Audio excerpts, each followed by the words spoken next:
All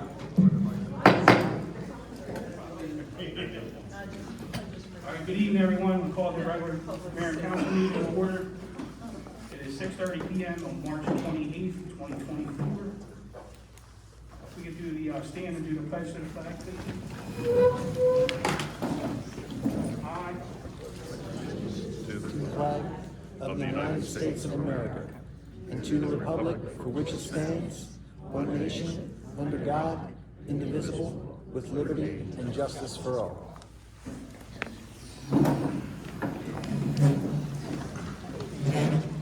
Madam Secretary, roll call, please. Mayor Johnson. Here. Vice Mayor Barrett.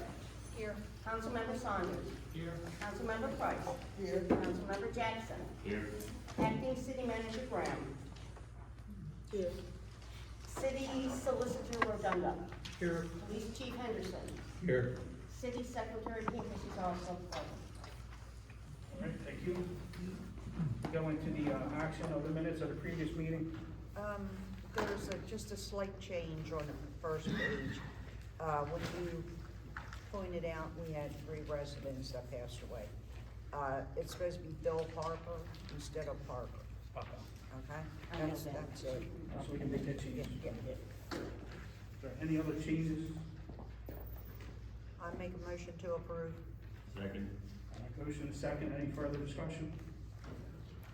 Seeing none, all those in favor? Aye. Opposed? Motion's carried. All right, we'll go into the certification of the special election. Tim?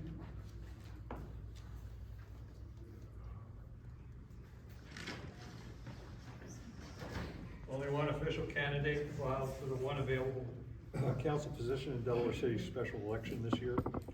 Therefore, in accordance with section 8-08 of the Delaware City Charter and Code Book Charter 2, Article 2, elections, there will be no formal special municipal election in Delaware City in 2024. No voting machines will be made available for voting or for writing campaigns on the day of election. The official candidate for council member is George M. Dudlik. He will be sworn into office at this meeting by Mayor and Council. Thank you, sir. All right, entertain a motion from council to certify the special election results. Make a motion. All right, motion is second. Any further discussion? Seeing none, all those in favor? Aye. Opposed? Motion's carried. All right, George, if you meet me front and center, sir, we'll get you sworn in.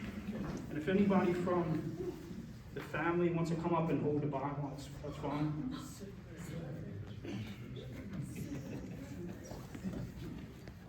You just hold that. George, put your left hand on there, raise your right hand, please. There we go. Then just repeat after me. I, George M. Dudlick, I, George M. Dudlick, do solemnly swear do solemnly swear that I will support the Constitution of the United States I will support the Constitution of the United States and the Constitution of the State of Delaware, and the Constitution of the State of Delaware, and that I will uphold the Charter and ordinances of Delaware City, and will uphold the Charter and ordinances of Delaware City, and that I will faithfully discharge the duties and I will faithfully discharge the duties of the office of council member according to the best of my ability. of the office of council member to the best of my ability. Congratulations.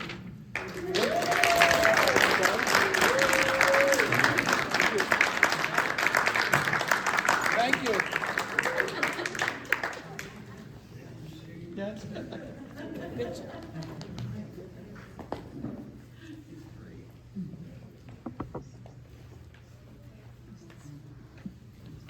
We'll get you a nameplate. We'll get you a nameplate next time, and then you just gotta sign and date that. Okay. Alrighty, moving on. Go into the police report. Chief Henderson. Thank you, Mayor Johnson. Council, city staff, and those in attendance, I'd like to present February's police report. Starting with the map on page 1, the gray pinpoint with the star at the upper right corner of the page was an arrest of a local fugitive. The green vandalism pinpoint southwest of that was damage to 3 vehicles, all owned by the same resident. There was no video footage capturing any suspect information, and our department exhausted all possible leads. The field interview just below that was a homeless subject who was released from the hospital and conveniently used his issued bus pass to get dropped off in Delaware City for no apparent reason. The other offense icon to the right of that field interview was a misdemeanor arrest that took place at the police department. The orange simple assault was a physical altercation between adults that I'll touch on further in significant events. There are 3 field interviews below that near the center of the map. The far left one was a noise complaint and an ongoing issue between neighbors. Then there are 2 field interview pinpoints near each other. One of them was a documented vehicle search of a suspicious subject where nothing illegal was recovered from the vehicle.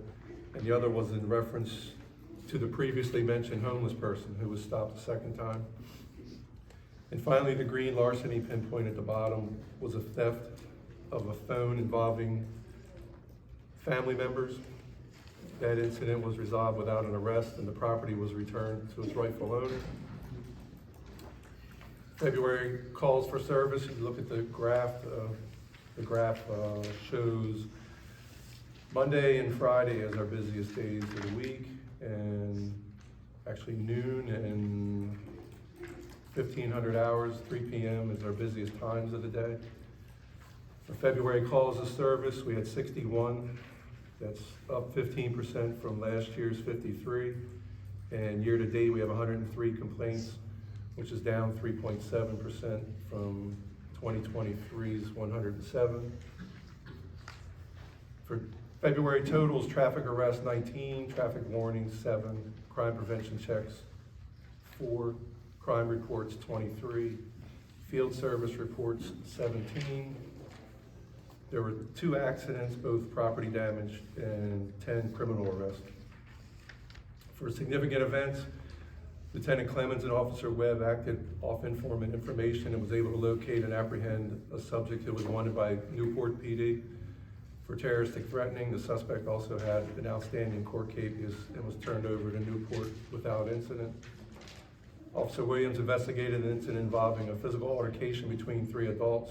This resulted in 3 counts of offensive touching, menacing, and endangering the welfare of a child. 1 suspect was also arrested for violating a condition of bail where no contact was ordered with the alleged victim. This poor decision resulted in their commitment to Howard Young Correctional Institute. And finally, the camera project is currently awaiting approval from DP&L to move forward. The latest delay is apparently related to the restructuring of their policies in regards to projects like ours. I know the mayor stays in touch with them routinely, hoping to move forward on that sometime soon.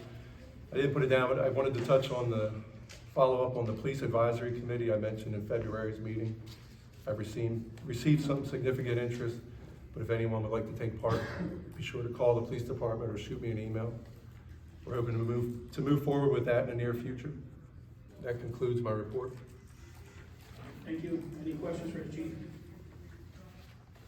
All right, thank you, sir. City manager's report. There's no city manager report for the month. There is a project management report. The community center HVAC project, Amacor is still gathering preliminary information to be able to submit a construction schedule within the next few weeks. Monroe Madison Street project, we're currently waiting on notification from FEMA on the review of the project. Verdantis will reach out to FEMA if there is no status update from them by the end of the month. For the seawall and sea level rise report, I met with our engineers for Verdantis on Thursday to review the draft. The final report has been submitted and will be submitted to Mayor Council this coming week.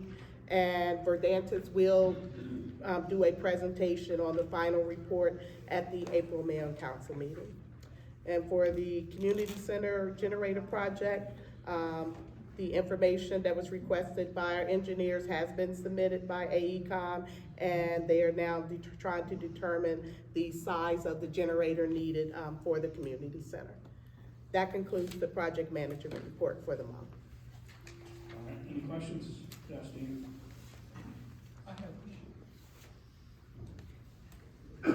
One quick question, on the seawall sea level rise report, will council be able to see that before the meeting so we can have a chance to look, make questions if we need to? I actually just got the final draft today, so I'll be submitting that out to mayor and council this week, probably on tomorrow, if not that Wednesday. Okay, thank you Yeah, very much. All right, going to the city solicitor's report. Yes, Mr. Mayor, members of council, it was a light month. We worked on some issues related to the city manager position. We have collected a number of resumes, and we're collecting resumes through the end of this month for anyone who's interested in applying. I think we have about 35 resumes submitted at this point. The other matters we handle are matters to be heard at executive session today. Thank you. Thank you. Any questions for the solicitor? All right, thank you, sir. All right, finance manager report. Good evening. I'll be presenting the internal unaudited income and expense report for the 8 months ended February the 29th, 2024. Currently, the general fund has a operating surplus of $498,523.86. Our revenues are trending over the adopted budget at 113%, and expenditures are trending at 90% of the adopted budget. Both of these are due to grant revenue and expenditures for the fiscal year. For our non-departmental revenues, investment income continues with a positive variance due to our change in market value. Interest income also continues to trend over the budget due to the balances in our money market accounts. Our ARPA funds, as of date, we have utilized $39,062.10 in ARPA expenditures, and I will note that our yearly report that's due to the federal government will be submitted to them by the end of April. For our general administration revenues, we're currently at 79% of the adopted budget. Right now, our licensing and permits is only at 40% of the budget. We should have increase in the upcoming spring months, but we may still come short of our forecasted budget for the year. Our general administration expenses are currently at 66% of the budget. The fiscal year audit line was over the fiscal year budget because of our expenditures over $750,000 for the year. We were required to have an additional federal audit as well, so that caused our budgeted amount to be over the amount that we had normally set for the audit. Public safety, our February expenses were mainly operating expenses, and I will note that we had a Homeland Security grant that paid for our annual body cam contract with Axon. The community center, we've utilized a little over $19,000 in granted aid thus far to help with general operating expenses, and the remainder of the expenses were mainly operating expenses for the month. Public Works, we mainly had our maintenance contract expense and our portable toilets, which are normal monthly expenses. Sanitation, as you can see, the sanitation revenue increased due to our third quarter trash cart billing. Yard waste, stormwater are within the normal operating budget. For streets, as I noted in last month's report, our snow and ice control expenses were moved from street maintenance to our contractual professional services, but as you see, that amount is still over the budget for the year. I think we had a total of 3 different storms where we had to have snow and ice control, and that put us over the budget for the year. In addition, we'll be utilizing the municipal street aid to help cover all of these additional street expenditures.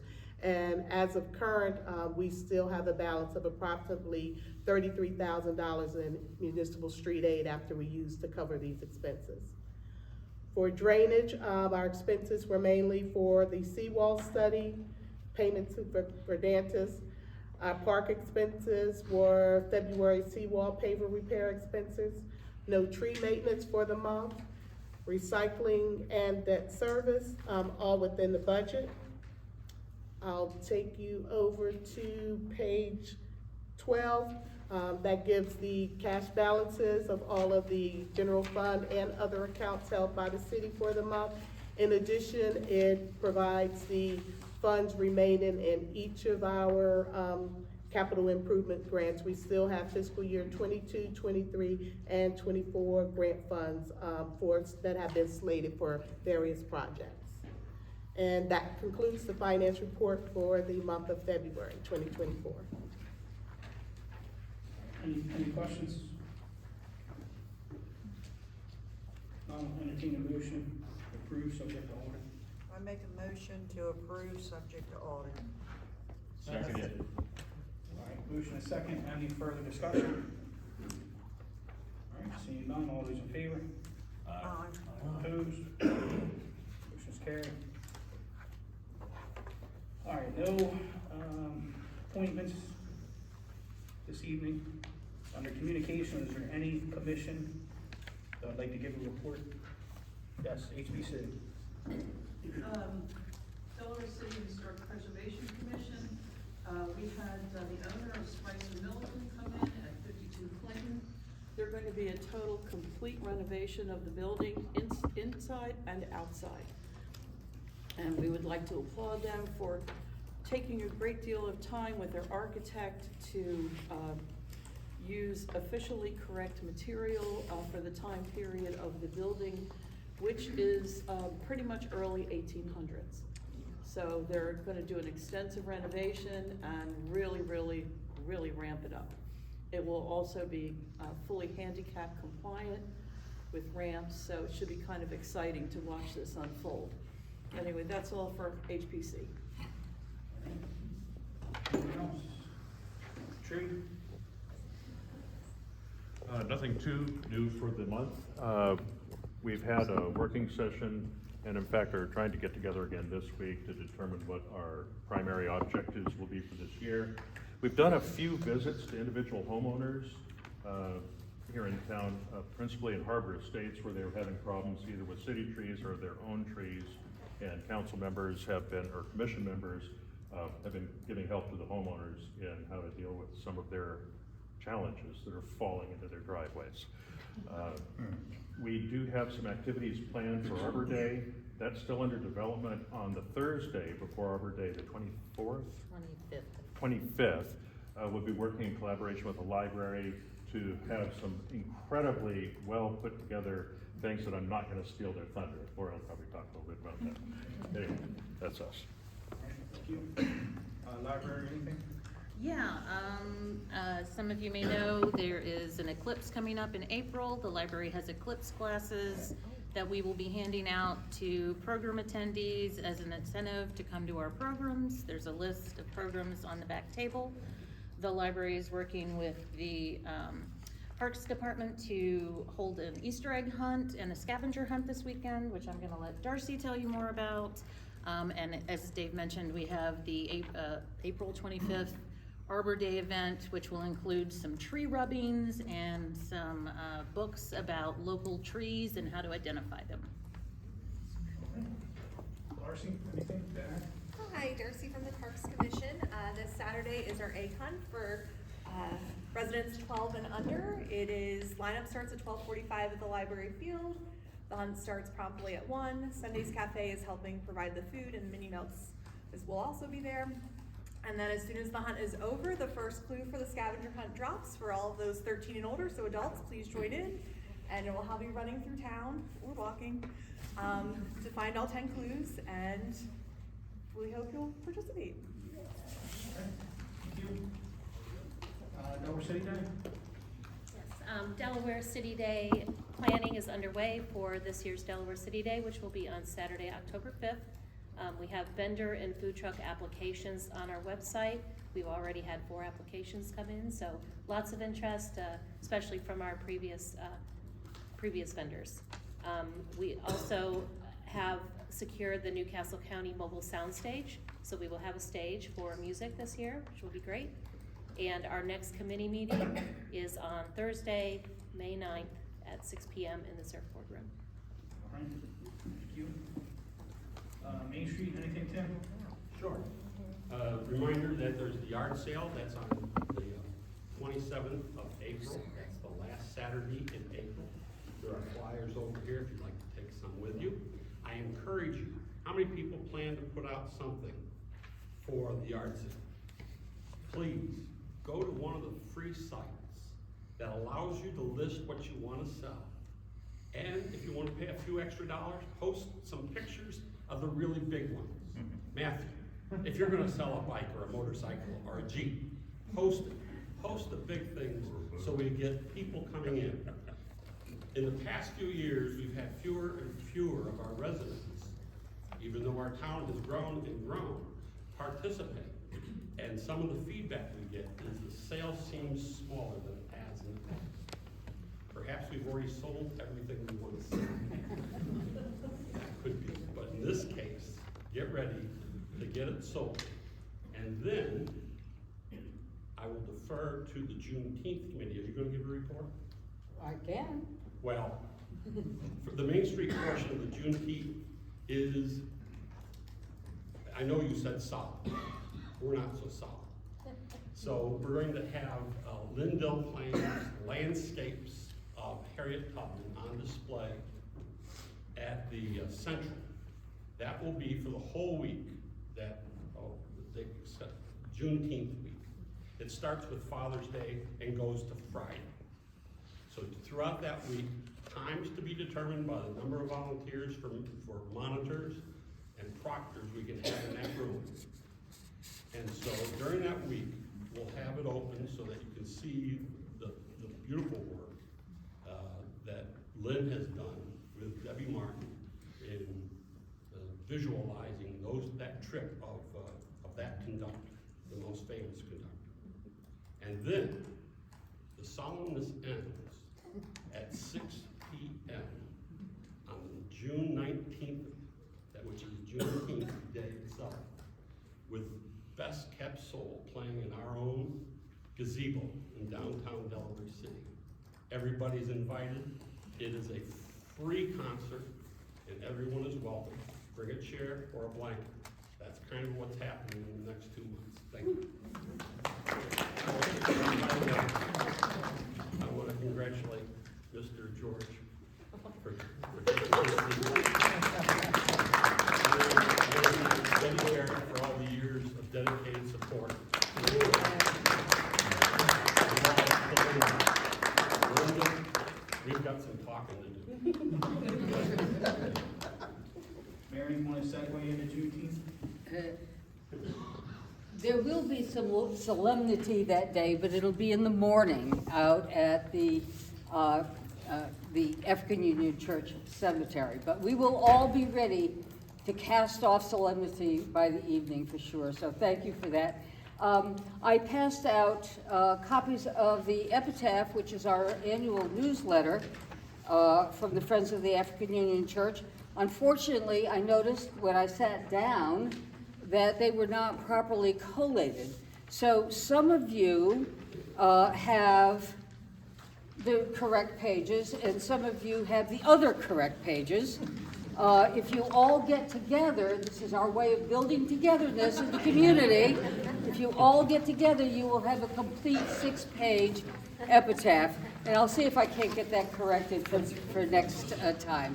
And finally, in this epitaph, in addition to the Juneteenth schedule, there is, just in time for Women's History Month, a very interesting article by Jean Corman about the early suffrage work that was done here in Polktown and in Delaware City.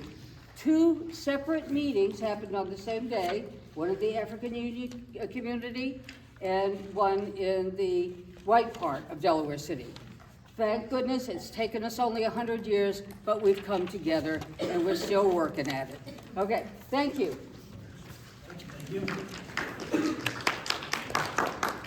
Tim, you have anything for planning? Yeah.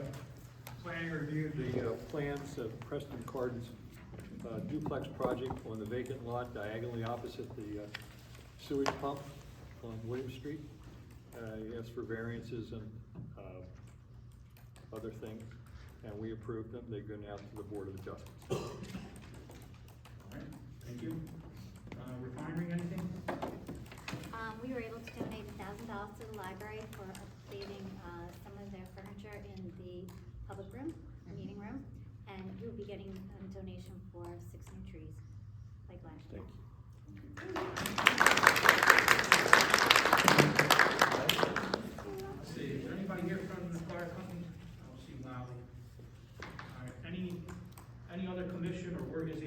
give a report or anybody overlooked? All right, move on. There's no old business this evening, so we'll go into new business. Item 1 is discussion and vote on the health initiative for the Safer Community Campaign. I believe this is you, Chief Henderson? Sir.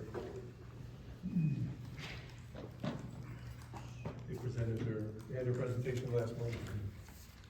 I can see why we wouldn't do it.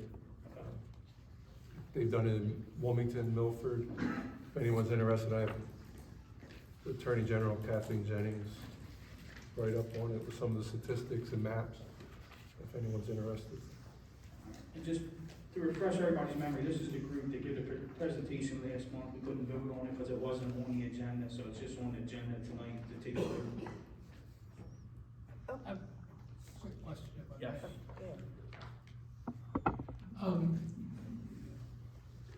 I went on their website since the last meeting, and it looks very, encouraging.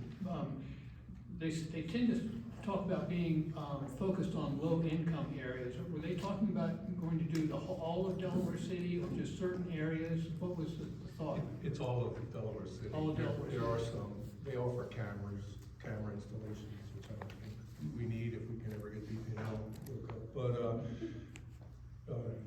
it's everywhere, all the residents.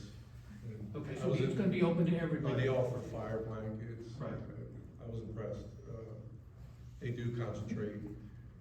We're part of the downtown development district, and I don't know if anyone's seen the article, how high crime was in Delaware City.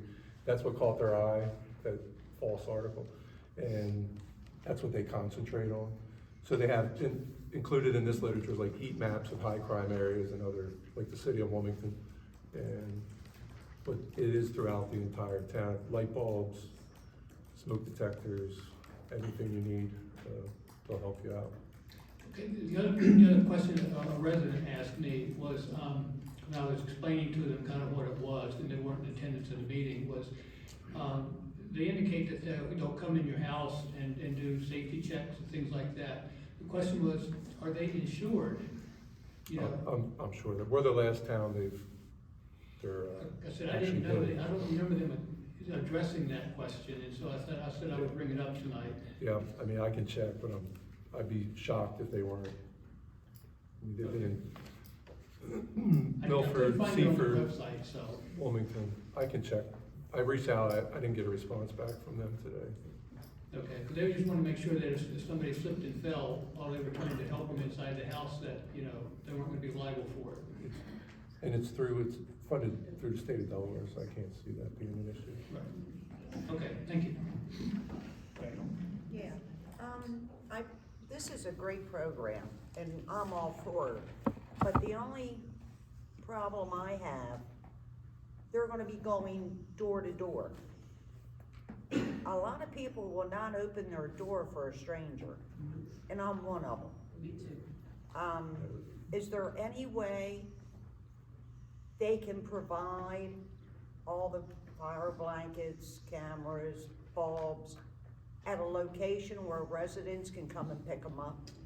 I can check, I think that their A lot of strategy is people to won't get- answer their and door. I brought that up to them, they were interested in some residents in town to spread the word. Yeah, I believe they hang the door hangers first, oh, okay, and then. as you long can as they reach out do to them, something, 'cause yeah, I was concerned about the soliciting, they're technically not soliciting, it's free, but yeah, people have that image when they see people Exactly. walking door to door, so they hang their door hangers first, and then you can reach out to them, from my understanding. okay, that's the way they're gonna do it, okay. And we can even put it in the newsletter, social media, Yes. if anybody wants to be contacted, we can give them that list as well. Yeah. So. All right, so I'll entertain a motion to go ahead and, approve the, health initiative. I make a motion to approve it if they do the hangers first on their doors and not just go and knock on everybody's door. All right. is there a I'll second it. All right. All right, motion to approve contingent upon not randomly knocking on people's doors. Yes. All right, any other discussion? None, all those in favor? Aye. Opposed? All right, motion's carried. All right, the the next one is discussion of the community center 501c3, and I'm actually the one that asked to have this put on the agenda, to discuss, whether it's needed or if it can just fall under the blanket of the city. So, Mr. Solicitor. Yes, we have looked into that issue. It is not actually necessary at this point. There is that designation, however, on the community building at this time. That can be removed so long as it goes to an permitted ultimate owner, which would be the city.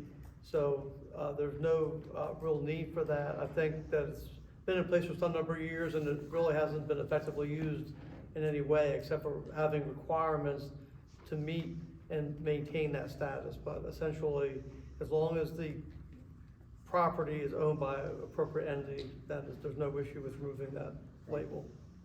So I was initially, when I took over mayor, I was initially told it was set up that way to funnel grants to the community center, but most of the funding for the community center comes through grant need or through the state legislature, but even if there was a grant opportunity, we could just simply run that through town hall, correct? That's correct, yes.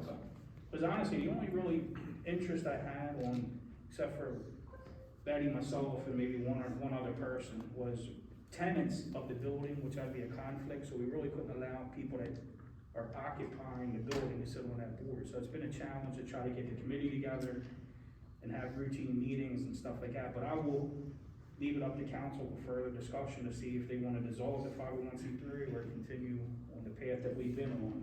My concern is if we get audited and we can't produce board members, records of minutes, the whole 9 yards, I think it puts us in a pretty uncomfortable position. That's why I asked to bring this up and have it on the agenda. Okay, if we do away with the 501s, what are we going to lose if we give it up? Tax breaks, donations from residents?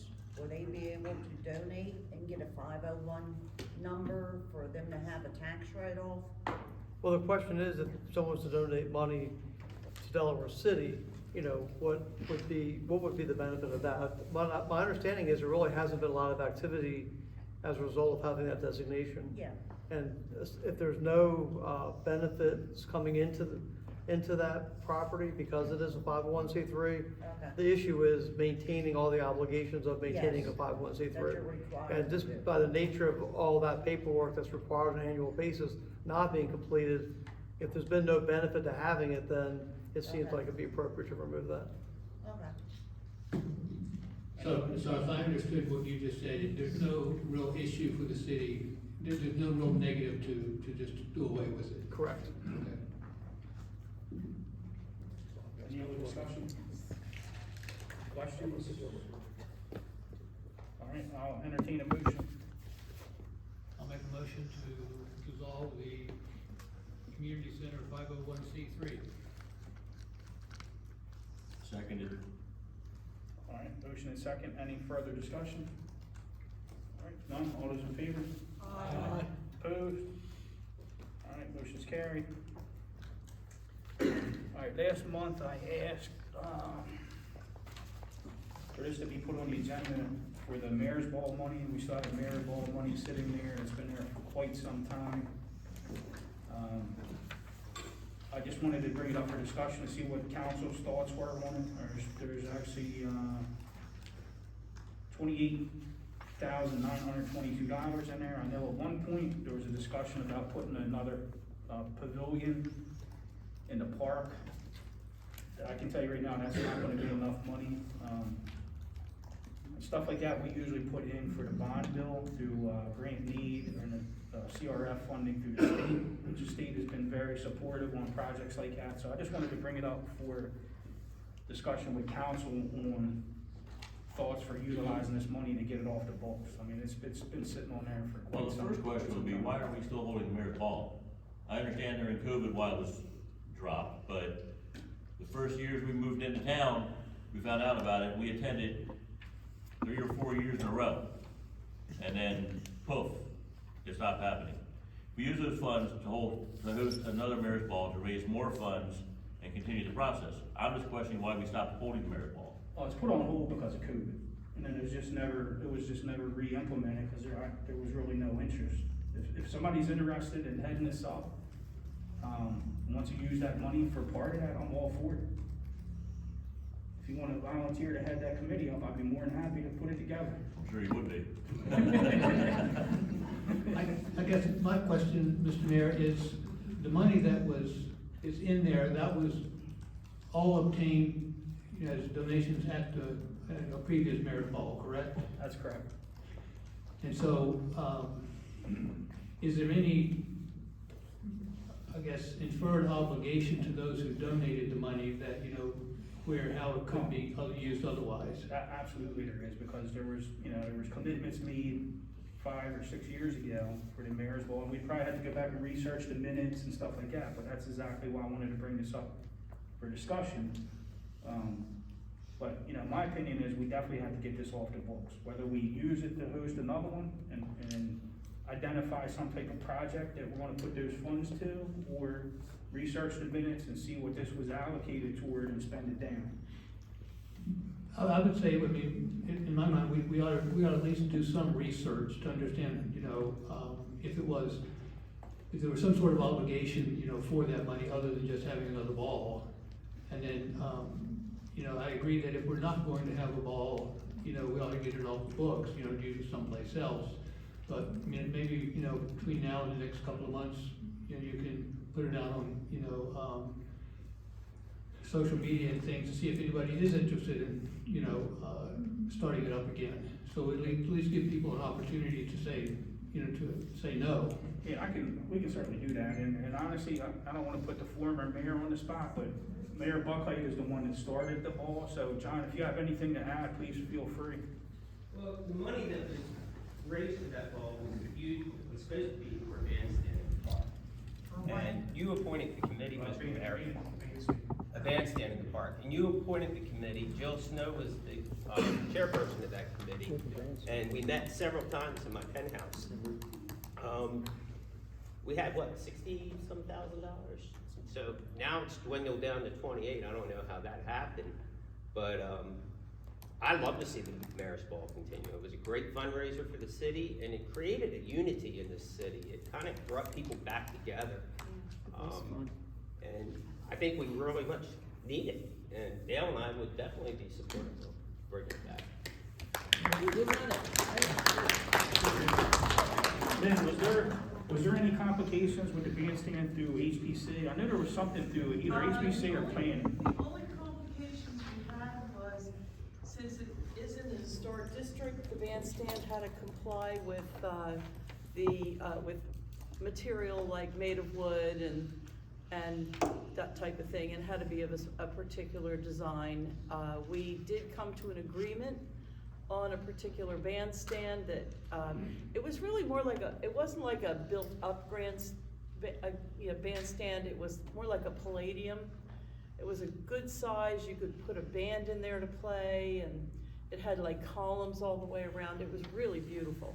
So we did find one that was within the budget of the original budget of what was at the time, I think, $45,000. When it finally came down to getting to that point. But HPC did approve it. It complied with all the historic material requirements, and I have all the information on it. Okay. So. All right, well, we'll research what we can find. But that was Mayor Stan Green's wish. Correct. That the money, each mayor got to choose what to do with the money from the mayor's ball. Right. And he chose to invest it into this sort of much larger palladium grandstand that can hold a band and hold events. And then I think some of it went to the ballpark. Understood. Yeah. So I'll research what I can between now and the next meeting. We'll put it on the agenda for next month, and we'll figure out on a final decision what way we want to go. So I appreciate it. Thanks, John. All right, let's see. Discussion on ordinance 23-071701. We're actually going to move that into executive session. Before we go into executive session, I'm going to move into council and citizens' comments. So I'll start with members of council. Councilman Jackson. No comments at this time. All right. Councilman Saunders. Councilwoman Price. Vice Mayor. Oh, I'm sorry. Newly elected Councilman Douglas. Nothing at this time? All right. Nothing. No, I'm gonna start slow, people. I just want to take a few minutes to say thank you to everyone that has supported me over the years. I'm not going anywhere. I'll still be here in Delaware City. It's just time to take it easy. But I still will have my food closet. I'll run that, and I'll be around town. I just want to say thank you.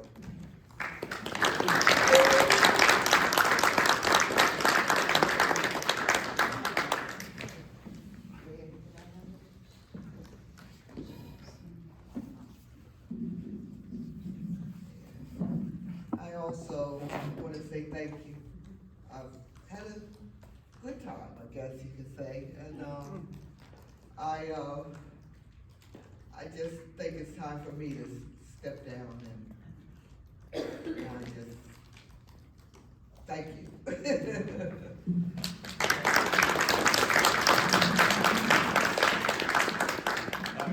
So having said that, that is unfortunately gonna leave us with another vacancy, so we're gonna have to hold another special election.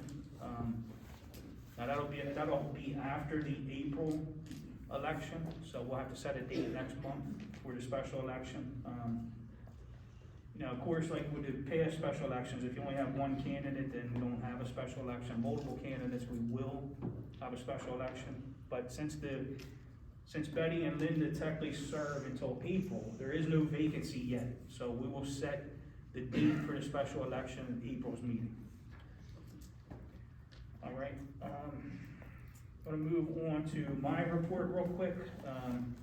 Last month I talked about clearing on Madison and Monroe Street and along Front Street. We're doing that in cooperation with the refinery, so I'd like to thank the refinery for pushing that along and getting that started.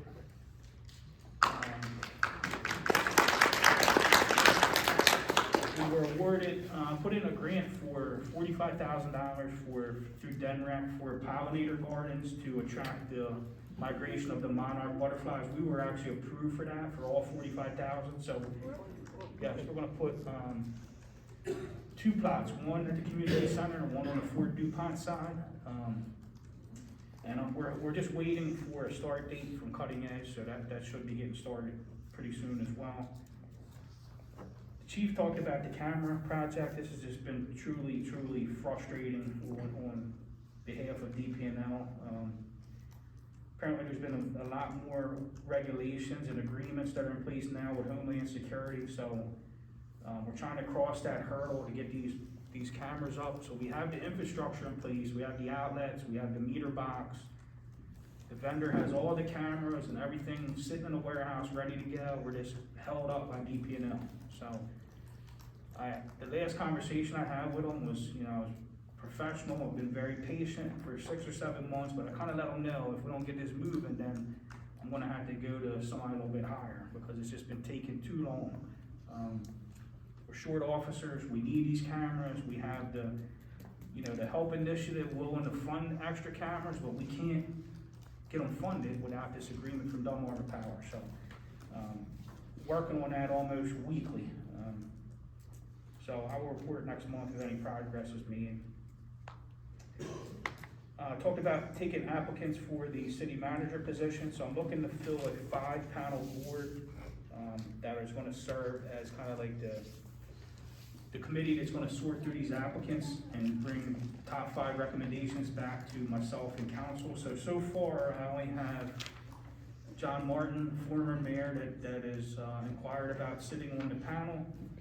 Anybody else is interested, please let me know, either after the meeting or shoot me a message on Facebook or whatever way to contact me, but still 4 open seats for that. When is this committee gonna get together? Well, we're taking applications through the end of the month, so it'd probably be early April. once we get everything, it sounds like the solicitor's office is staying on top of everything, so we should get the ones that qualify pretty quickly, so I'm assuming it could be as early as the first week of April. Okay. Yeah, I'll still be on council. all right. So I put out a message on Facebook to try to get some interest back with the car shows in the municipal lot on Washington Street. I did get some interest. The Porsche Club of Delaware got back to me immediately and wants to hold an event down there on a date to be determined, but they want to come down, make a day out of it, and frequent the businesses, go over to Fort Delaware, hold the car show. So hopefully that's one of many, just to kind of get some more events down in Delaware City as the weather gets nicer. And finally, just want to congratulate Councilman Dubik. I know he's going to do an outstanding job. We've known each other. I'm not going to disclose how long we've known each other. But glad to have you on council, George. Thank you.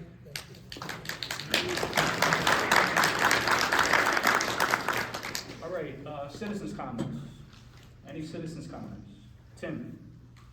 I believe one of the things Michelle mentioned in the manager's report is we're getting a report next month on the seawall, right? Yes. All right. Tim Dillaplank, by the way, 118 Front Street, if anybody's done it. About 2 years ago, I brought it to Dave Baylor's attention after 2 of our concrete panels were stolen. And I hounded him for several months, and he kept telling me they're being replaced.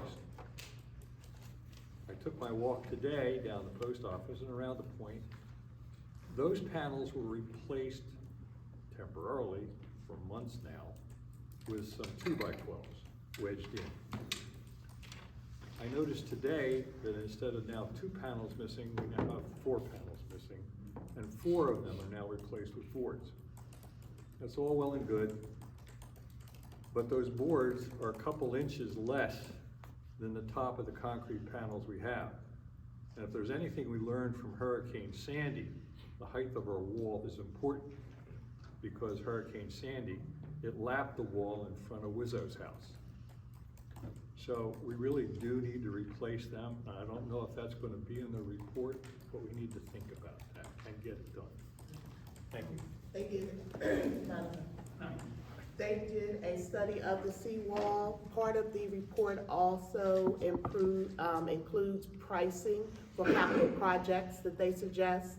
So they have included a summary of all the remediations that need to be done at the seawall. It has also lovingly given us pricing for the different projects for the replacement of anything that they have shown during the study. It would be good that those measures are taken before we get hurricanes.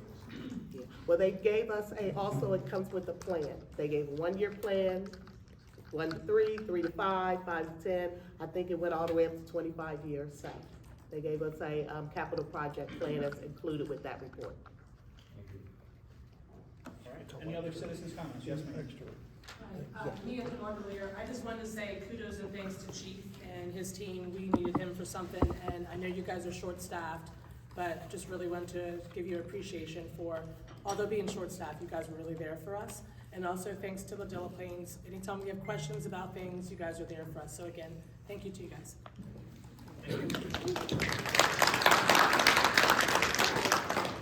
Citizens' comments.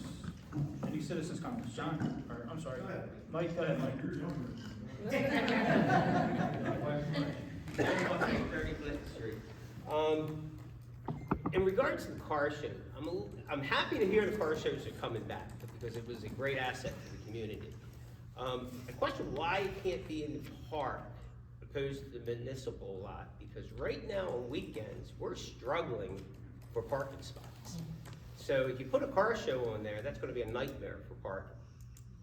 So I'd like to see it go back into the park. I don't think there was any damage done to the park. The park doesn't look any different from now than it was before.